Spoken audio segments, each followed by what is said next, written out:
Glissando-Übungen sind eine wunderbare Angelegenheit, um nachzuempfinden, was eigentlich dein Ansatz macht, beziehungsweise welche Funktion deine Zunge eben bei solchen Übungen übernimmt. Ich habe oft das Gefühl, jetzt wenn ich zum Beispiel von C2 auf C3 schleuder oder drüber hinaus, dann macht es mein Ansatz. Und das Zungenthema ist ja immer präsent. Na, die macht ja schon mit, aber man sieht ja nichts. Wenn ich jetzt in den Spiegel schaue von der Seite und so weiter und so fort, ich sehe nicht, was meine Zunge macht. Und dann ist es für mich umso schwieriger, ja, was macht denn eigentlich meine Zunge? Ich kann theoretisch lesen, ja, das und das sollte die machen, aber ich spüre es einfach nicht, was da drin passiert. Ich würde es gern sehen, gibt es keine Möglichkeit. Deswegen habe ich mir Gedanken gemacht, was kann man denn eigentlich machen, damit man ganz bewusst beim Trompete spielen, nicht ohne Instrument, beim Trompete spielen, bewusst merkt, was denn da mit der Zunge passiert. Und dann habe ich mir gedacht, naja, beim Pfeifen haben wir es ja auch. Also wir pfeifen ein gewisses Intervall und da spüre ich so gut, was die Zunge macht. Wenn ich jetzt auf der Trompete, ja, da kommt erstmal nichts. Da schwingt irgendwo ein Ton ein, aber der verändert sich nicht großartig. Und dann habe ich mir gedacht, naja, wir müssen bruchfrei von einem Ton zum nächsten kommen, ohne jetzt die Töne treiben zu wollen, also dieses Aufzwingen der Trompete mit unserer Ansatz- und Zungenposition, damit wir von einem Naturton zum nächsten geschmeidig drüber kommen, sondern ich wollte mir Hilfsmittel nehmen, damit ich auch, wenn ich dieses Töne treiben eben nicht kann, versuchen kann zu erfühlen, was passiert denn eigentlich mit der Zunge. Jetzt habe ich gerade eben das Beispiel schon gehabt, C2 auf C3 und wir spielen mit halben Ventilen. Ich mache euch das einmal vor. Wir starten offen, spielen das C2, gehen dann in die halben Ventile und ziehen eben den Ton nach oben bis zum C3 und dort lasse ich die Ventile auch wieder los.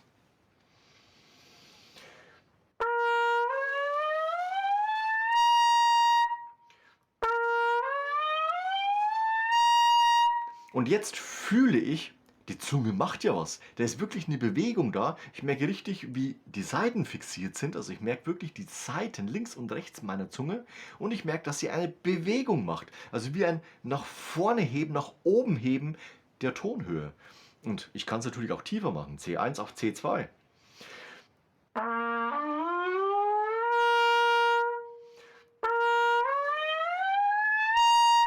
Oben merke ich es wesentlich stärker, aber unten ist die Bewegung auf jeden Fall auch da. Das heißt also, wir haben hier eine Übung, mit der wir uns sehr gut bewusst machen können, was passiert denn eigentlich im Mund. Der Ansatz ist dabei, keine Frage. Aber ich habe jetzt die Möglichkeit, die Zungenbewegung sehr deutlich zu fühlen. Und das ist das Wichtige beim Trompetespielen, dass wir merken, ey, meine Zunge ist doch gar nicht dabei. Doch, die ist dabei. Wurden auch schon oft Bilder gemacht, das wurde durchleuchtet, während ein Trompeter gespielt hat. Man hat richtig gesehen, wie die Zunge sich da bewegt. Das verlinke ich unten in der Videobeschreibung mal, da kann man reinschauen. Sehr interessant. Aber letztendlich muss ich es ja am eigenen Körper, am eigenen Leib erfahren, was denn da passiert ist. Oft denkt man sich als Trompeter, die Zunge ist doch nicht dabei. Die macht einen Anstoß, klar, aber ansonsten blase ich doch rein. Oder ich mache das mit Ansatzmuskulatur oder eben Druck. Lautstärke nach oben, das ist auch immer so ein Argument. Aber nein, die Zunge ist dabei. Das ist ein wichtiger Faktor. Was macht die denn eigentlich? Erstmal, ist sie beteiligt? Das ist ja die erste Erfahrung, die wir machen müssen. Und danach kommt, ja, was macht die eigentlich? Und jetzt bei diesem Höhentraining, bei diesem Glissando nach oben, merke ich richtig, wie die Seiten fixiert sind und wie die Zunge nach oben hebt, die Töne. Nach oben und vorne. Das war die Bewegung, die ich ganz deutlich gefühlt habe.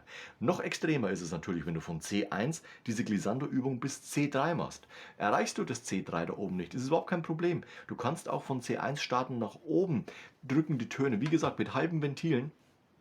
Und dann fühlst du auch, was die Zunge macht. Das heißt, du musst nicht bis zum gewissen Spitzenton kommen, um das fühlen zu können. Das ist auch dazwischen jederzeit möglich. Für mich ist es eben einfacher, wenn ich klare Zielton bzw. Ausgangston definiere und mich eben da dazwischen bewege. Und das ist meistens bei Trompete zum Beispiel ein G1 oder ein C2 oder ein C3 als Ziel. Da haben wir immer so seine Stationen. Aber du kannst es auch natürlich bruchfrei machen, indem du sagst, okay, ich spiele einfach nur mit halben Ventilen.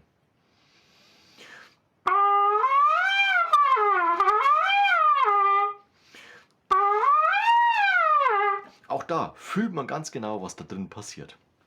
Eine andere Möglichkeit ist zum Beispiel, die fällt mir gerade ein, wenn du das Mundstück Kante auf Kante setzt, also nicht rein ins Mundrohr, sondern Kante auf Kante, da ist immer ein bisschen Feingefühl notwendig, weil das Mundstück natürlich ein bisschen abglitscht.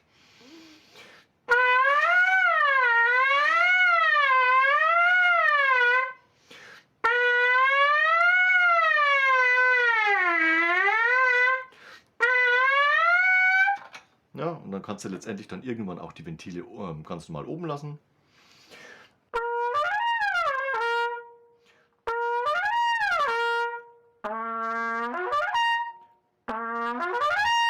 Und dann bindest du eben die Töne so durch. Töne schleudern ist dann letztendlich der nächste Schritt von dieser Übung. Also probier's mal aus und mach's in Zeitlupe. Fühl rein. Was macht deine Zunge während dem Trompete spielen? Du wirst es merken. Manchmal dauert es ein bisschen, bis man da ein Gespür dafür bekommt. Aber es ist definitiv lohnenswert, einmal zu erfüllen, was da drin eigentlich passiert. Schreib deine Erfahrungen in die Kommentare. Hast du was gefühlt oder nicht? Ansonsten lass am Ende gerne ein Like und ein Abo da. Wir sehen uns nächste Woche zu einem neuen Video rund ums Trompete spielen. Bis dahin, ciao, euer Nico.